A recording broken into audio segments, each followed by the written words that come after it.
حضرت علی فرماتے ہیں کہ جو تمہاری خاموشی سے تمہاری تکلیف کا اندازہ نہ کر سکے اس کے سامنے اظہار کرنا صرف لفظوں کو ضائع کرنا ہے۔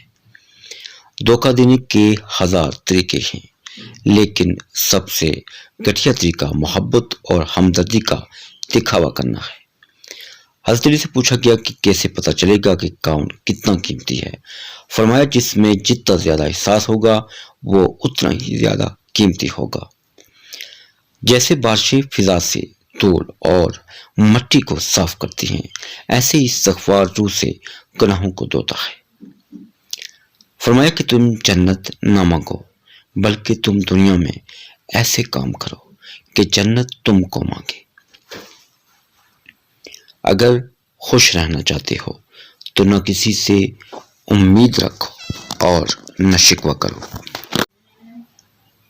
حضرت علی نے فرمایا کہ سکون وہ نہیں جو پیسہ دے، سکون وہ ہے جو عبادت سے ملے۔ جس سے محبت کی جائے اس سے مقابلہ نہیں کیا جاتا۔ کسی کو پا لینا محبت نہیں بلکہ کسی کے دل میں جگہ بنا لینا محبت ہے۔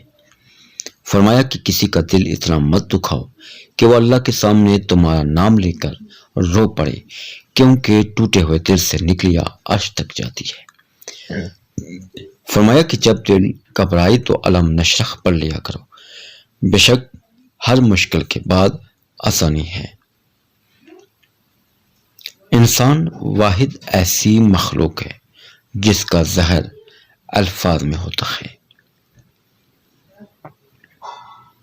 حضرت علی نے فرمایا کہ اپنے بہترین وقت کو نماز میں وقف کرو، کیونکہ تمہارے سب کام تمہاری نماز کے بعد قبول ہوں گے۔ حضرت علی نے فرمایا کہ جھوٹ انسان کی بربادی کا پہلا زینہ ہے۔